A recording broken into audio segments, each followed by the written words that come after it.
Hello and welcome to the money nine. मैं हूं आपके साथ सिमरनजीत सिंह। तो आज हम बात करने वाले हैं आपके फिक्स डिपॉजिट की, आपकी आरडी रेकरिंग डिपॉजिट की।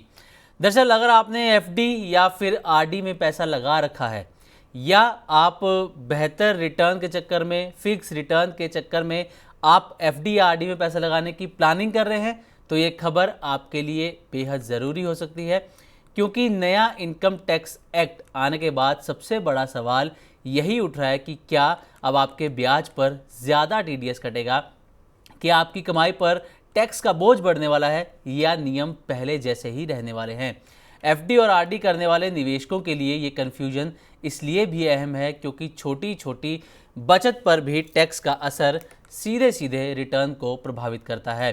तो आखिर सच क्या है, क्या बदला है और आपको अब क्या स्ट्रेटजी अपनानी चाहिए, इसी पर हम बातचीत करेंगे मनी नाइन की एडिटर प्रियंका संभव मैम से। प्रियंका मैम, आपका बहुत बहुत स्वागत है। Thank you Simranjeet. और एफडी और आरडी, जैसा कि सिमरनजीत ने कहा, ये वन ऑफ द मोस्ट हम लोग की फेवरेट इन्वेस्टमेंट है।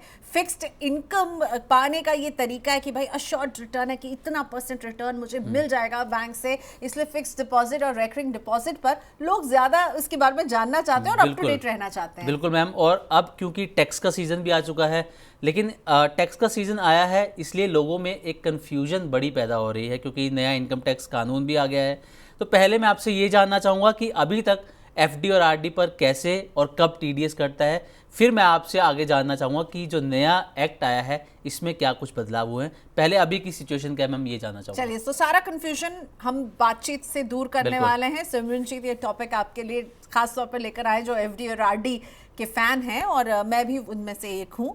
तो अभी क्या होता है कि अगर आप फिक्स्ड डिपॉजिट या रेकरिंग डिपॉजिट करते हैं बैंक के साथ, तो उस पर आपका जो बैंक है उस पर टैक्स डिडक्ट करता है, जिसे टीडीएस कहते हैं। और ये टीडीएस की एक थ्रेशहोल्ड लिमिट है। अगर आप सामान्य नागरिक हैं, यानी आपकी उम्र 7 साल से कम है, तो 50,000 से का जब आपके पास अगर 50,000 से ज़्यादा आपको ब्याज मिल रहा है तो आपको उस पर 10% का टीडीएस बैंक डिडक्ट करेगा। और अगर ये लिमिट जो है ना, ये सीनियर सिटीजन के लिए बढ़ी है और उनके लिए थ्रेशहोल्ड लिमिट है 1 लाख।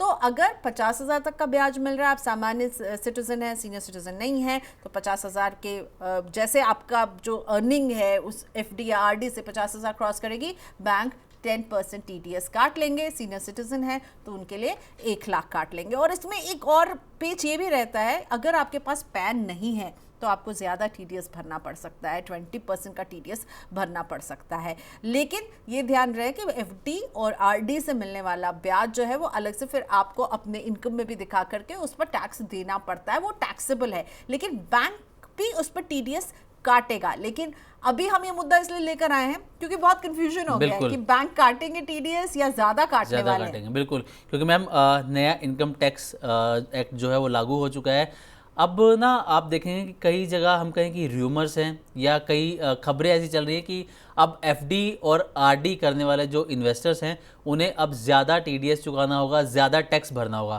तो नया जो एक्ट है क्या कह रहा है मैम, कि सच में ज़्यादा टैक्स भरना होगा, टीडीएस चुकाना होगा, या फिर वो पुराना सिस्टम रहने वाला है? पुराना सिस्टम ही रहने वाला है, लेकिन नियम नया आ गया है। तो नियम का जो नंबर है ना वो बदल गया और ये बड़ा कंफ्यूजन क्रिएट कर रहा है। पहले जो नियम था वो था सेक्शन 194A का, ये था पुराना कानून। अब जब नया इनकम टैक्स कानून 1 अप्रैल से लागू हो गया तो अब इसका सेक्शन जो है ना वो बदल गया, और इसलिए लोगों को लगा उस सेक्शन में बैंकिंग की जो डेफिनेशन है ना उसको लेकर के लोग ज़्यादा कंफ्यूज हो गए। और नया सेक्शन है 393(1) का। तो सिर्फ जो है ना नंबर सेक्शन का बदल गया। पहले 194A था, अब ये हो गया 393(1), जिसमें बैंक की परिभाषा को लेकर के थोड़ा सा कंफ्यूजन था और बैंकिंग की डेफिनेशन पर अब क्लैरिटी आ गई है। नए कानून में भी जो है बैंकिंग की डेफिनेशन को बस अलग तरीके से लिखा गया है, लेकिन ऐसा कहीं नहीं है कि वो टीडीएस ज़्यादा लेंगे या नहीं ले सकते हैं। और इस टीडीएस को लेकर कोई भी नियम नहीं बदला, बस सेक्शन बदल गया है। और सरकार ने साफ किया है कि बैंक्स अभी भी एलिजिबल बैंकिंग इंस्टीट्यूशन है, जो आपका टीडीएस जो है इंटरेस्ट इनकम पर जो होगा वो काटेंगे। प्रिस्क्राइब थ्रेशहोल्ड जो मैंने अभी आपको बताया 50,000 सामान्य नागरिक के लिए और सीनियर सिटीजन के लिए 1 लाख है। इससे ब्याज क्रॉस करते ही इस लक्ष्मण रेखा से बैंक अभी भी एलिजिबल हैं।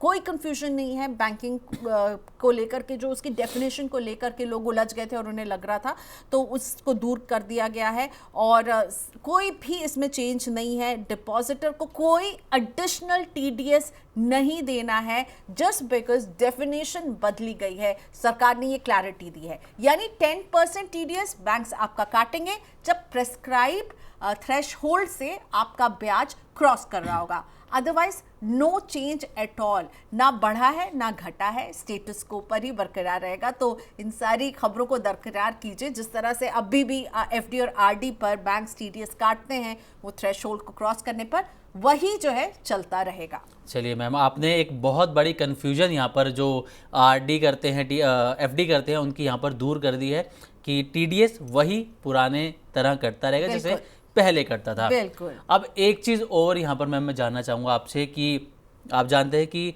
बैंकों में आपका जितना भी पैसा जमा हो, आपको इंश्योरेंस 5 लाख तक की मिलती है। अब ऐसे में कई लोग क्या करते हैं कि एफडी अलग अलग बैंक्स में करते हैं ताकि पैसा सेफ रहे, कुछ अगर होता भी है तो उनकी रकम 5 लाख तक वापस मिल जाए।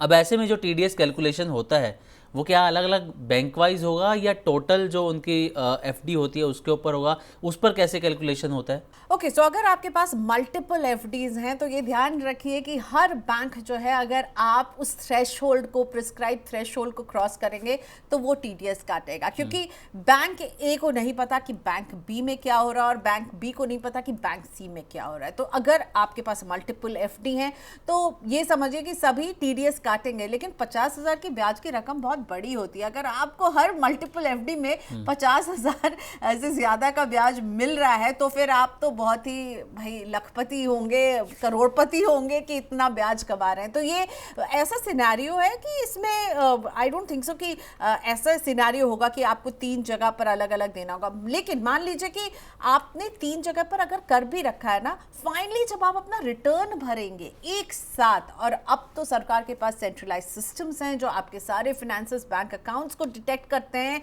और तब अगर कहीं पर भी ओवर काट लिया गया होगा आपका टैक्स तो आपको रिटर्न भरने पर उसे रिफंड कर दिया जाएगा। लेकिन अगर मल्टीपल जगह आप एफडी कर लेंगे और सभी में आपको जो प्रेस्क्राइब थ्रेशोल्ड है उससे ज़्यादा ब्याज मिला होगा तो सभी अलग अलग ही आपसे टैक्स काटेंगे। फिर अल्टीमेटली जब आप अपना रिटर्न फाइल करेंगे, सारे इनकम को एक जगह दिखाएंगे, और तब अगर मान लीजिए कुछ ज़्यादा काटा गया होगा तो वो आपको रिफंड के जरिए वापस कर दिया जाएगा। ओके, तो मैम आरडी के लिए भी वही नियम है जो एफडी के लिए? बिल्कुल, एफडी और आरडी बिल्कुल भाई भाई हैं। लेकिन अगर आप टैक्स बचाने की बात करें ना, तो अगर आपकी जो इनकम है, अभी मैंने जो बताया कि मल्टीपल एफडी है, आप जब अपनी इनकम के हिसाब से जब आप रिटर्न भरेंगे तो जो भी आपकी टैक्सेबल इनकम बनेगी उस पर आपको टैक्स देना होगा। मान लीजिए ज़्यादा काट लिया तो वो रिफंड हो जाता है। पर अगर आपकी टैक्सेबल इनकम कम है और आपकी आय केवल एफडी से हो रही है, इन दैट केस आरडी नहीं, इसमें सिर्फ एफडी, बैंक की फिक्स डिपॉजिट, तो सामान्य नागरिक जो है वो फॉर्म 15G जो है वो जमा कर सकते हैं। अगर आपकी एज 60 साल से कम है और आप 7 साल से ज़्यादा है आपकी एज, तो आप सीनियर सिटीजन हैं और आप फॉर्म 15H जमा करके बैंक को ये रिक्वेस्ट कर सकते हैं कि आप इस पर टीडीएस नहीं काटेंगे, क्योंकि मेरी जो दूसरी इनकम है उन सबको मिला करके मेरी इनकम की जो पूरी लिमिट है वो टैक्सेबल नहीं बन रही है। तो ये एक रास्ता होता है। लेकिन ध्यान रहे, आपकी ओवरऑल इनकम में जब वो जुड़ करके भी आपकी इनकम जो है टैक्सेबल नहीं हो, तभी आप इन 2 फॉर्म्स का फायदा उठा सकते हैं टैक्स बचाने के लिए। फॉर्म 15G फॉर जनरल आम पब्लिक जिनकी उम्र 7 साल से कम है, और 15H सीनियर सिटीजन्स के लिए। ओके, और मैम एक चीज़ और पूछना था कि क्या ये जो टीडीएस कटना का मतलब कि टैक्स लाइबिलिटीज है ये, और क्या इसको हम रिफंड क्लेम किया जा सकता है इसके लिए भी? अगर ज्यादा कट गया, आपकी जो टैक्सेबल इनकम उससे ज्यादा कट गया तो आपको ये रिफंड मिलेगा। लेकिन ओवरऑल आपकी इनकम के हिसाब से ये सारा कैलकुलेशन होगा कि भाई आपका टैक्सेबल इनकम कितनी थी, आपने कितना टैक्स अदा किया है। कहीं आपने अपने टैक्सेबल इनकम के जो भी दायरा था उससे ज्यादा टैक्स अगर आपने अदा कर दिया तो आपको रिफंड के तौर पर वो वापस कर दिया जाएगा। अच्छा, एक चीज़ मैम, क्योंकि हम यहाँ पर बात कर रहे हैं, अभी आपने जिक्र भी किया कि टैक्स बचाने के लिए भी आपने जिक्र किया, कॉमन मिस्टेक्स लोग क्या करते हैं यहाँ पर? कुछ आप हाईलाइट करना चाहें कि लोग टैक्स बचाने के लिए कुछ मिस्टेक्स कर देते हैं और बचाना चाहते हैं लेकिन फिर बच नहीं पाता, तो कुछ? सबसे बड़ी मिस्टेक लोगों को लगता है कि एफडी में क्या है तो टैक्स जो है वो डेफिनेटली बचेगा, पर एफडी पूरी तरह से टैक्सेबल है। केवल स्पेशल एफडी होती है जिसका नाम ही होता है टैक्स सेविंग एफडी, जिसमें आपका टैक्स जो है वो बचता है, लेकिन उसमें 5 साल का लॉक इन होता है या 3 साल का लॉक इन होता है। जितनी तमाम एफडी और आरडीज हैं उसमें आप जो कमाई करते हैं, आप जो ब्याज आपको जो मिलता है, अगर वो ब्याज प्रिस्क्राइब थ्रेशोल्ड से ज़्यादा होता है उस पर आपको टैक्स देना है।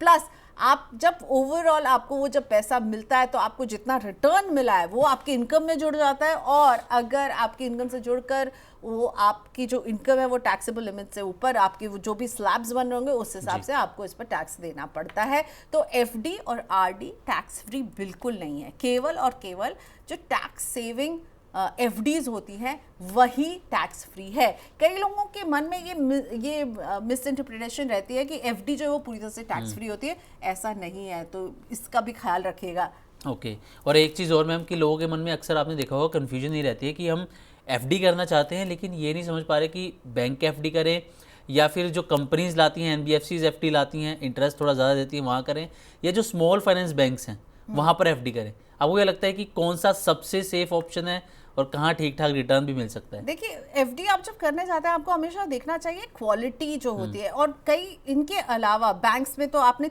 बताया कि चलिए स्मॉल फाइनेंस बैंक है, एनबीएफसी और बैंक्स है, ये तो बैंक्स के है, पर इसके अलावा कॉर्पोरेट एफडीज होती हैं जो इनसे भी ज्यादा आपको रिटर्न दे सकती हैं। तो आपको हमेशा उस कंपनी की क्वालिटी देखनी चाहिए कि वो कंपनी में इनकी एक रेटिंग होती है, क्रेडिट रेटिंग होती है, ट्रिपल ए हो सकती है, ए माइनस हो सकती है, तो वो रेटिंग जो है वो बताती है कि ये कंपनी की क्वालिटी कैसी है। तो कॉर्पोरेट एफडीज आपको बहुत तगड़ा रिटर्न देती हैं, डबल डिजिट रिटर्न तक कई कॉर्पोरेट एफडीज देती हैं। वो कंपनीज हैं जो आपसे पैसा ले करके अपना कारोबार चला रही हैं और वो आपसे पैसा चाहती हैं, इसलिए आपको बहुत ही आकर्षक रिटर्न का वादा करती हैं, पर हमेशा उनकी क्रेडिट रेटिंग को चेक करना बहुत इंपॉर्टेंट होता है। जहाँ तक बात है एनबीएफसी और स्मॉल फाइनेंस बैंक की, तो देखिए फाइनली ये दोनों ही आरबीआई के अंतर्गत आते हैं, तो आपका पैसा थोड़ा तो यहाँ पर जो है सेफ रहता है, आप ज़्यादा रिटर्न के लिए यहाँ ले सकते हैं, लेकिन फिर भी एक नामी एनबीएफसी और नामी स्मॉल फाइनेंस बैंक से लीजिए। जो स्मॉल फाइनेंस बैंक है उनके खर्चे कम होते हैं और इसीलिए वो आपको ज़्यादा रिटर्न देने में सक्षम रहती हैं, लेकिन तब भी ऐसा ना हो कि कोई भी ऐसा स्मॉल फाइनेंस बैंक जिसके बारे में आपने सुना नहीं है, पढ़ा नहीं है, उनका बैकग्राउंड नहीं चेक किया, वहाँ जा करके आप एफडी करें। मुझे लगता है अगर एफडी करनी है तो एक अच्छे नेशनलाइज बैंक में ही एफडी करना ज़्यादा बेस्ट रहेगा, बट अप टू यू। आप ज़्यादा रिटर्न के लिए अगर जा रहे हैं तो प्लीज़ ड्यू डिलिजेंस ज़रूर कर लीजिएगा, quality of credit, quality of company, और कॉर्पोरेट एफडी है तो भाई उनकी क्रेडिट रेटिंग जरूर देख लीजिएगा। भले ही बहुत ऊंचा रिटर्न दे रहे हो पर उनके डूबने की भी चांसेस बहुत होते हैं, और कई बार ऐसा होता है कि इन्वेस्टर फंस जाता है उसमें। तो कॉर्पोरेट एफडीज में अपना पैसा पार्क करने के पहले उनकी क्रेडिट रेटिंग को चेक करना बहुत ज़रूरी है। बिल्कुल। चलिए एक आखिरी सवाल आपसे और जानना चाहूँगा मैम कि एफडी करने वालों के लिए, चलिए ये तो राहत की खबर, आपने क्लैरिटी भी दे दी कि ज़्यादा टीडीएस नहीं भरना पड़ेगा, जो पुराना नियम है वही रहने वाले हैं। एक एफडी करने वालों के लिए अच्छी खबर यह है कि बैंक्स अब ये प्लानिंग कर रहे हैं कि एफडी पर इंटरेस्ट ज़्यादा दिया जाए। अब उसके पीछे कई रीजंस हैं, मैं आपसे वो रीज़न भी जानना चाहूँगा कि किस वजह से बैंक ये प्लानिंग कर रहे हैं, आरबीआई ये प्लानिंग कर रहा है कि अब कस्टमर्स को अट्रैक्ट करने के लिए ज़्यादा ब्याज दिया जाए। क्या रीज़न आप देख रहे हैं मैम इसके पीछे? देखिए बैंकों के पास डिपॉजिट कम है, लोग बैंकों में पैसा नहीं रख रहे हैं, अब उनके पास अपने पैसे को अलग अलग जगह रखने की, उनसे बेटर रिटर्न पाने की जो है ज़्यादा चांसेस और ज़्यादा प्रोडक्ट्स हैं, तो लोग अपना इक्विटी मार्केट की तरफ जा रहे हैं, म्यूचुअल फंड में सिप कर रहे हैं, शेयर्स में निवेश कर रहे हैं, क्योंकि उन्हें लग रहा है देखिए बैंक एफडी को तो मैं बीट कर लूंगा, इन्फ्लेशन को मैं बीट कर लूंगा, और बैंकों के पास डिपॉजिट की कमी हो रही है। बैंकों के पास डिपॉजिट की कमी का मतलब है कि बैंक के पास लिक्विडिटी क्रंच है। बैंक जब आपको लोन देंगे तो आपको या तो बहुत महंगा लोन देंगे क्योंकि उनके पास पैसा नहीं है, उनको ये पैसा उस लोन को सर्विस करने के लिए उनको पैसा चाहिए, क्योंकि उस लोन के ब्याज से ही तो बैंकों की कमाई होगी जो वो आपको देंगे। अगर मैं बैंक हूं, मैं आपको पैसे दूंगी और मुझे उसके ब्याज से कमाई होगी, पर मेरे पास इतने पैसे ही नहीं कि मैं सिमरनजीत को लोन दे सकती हूँ,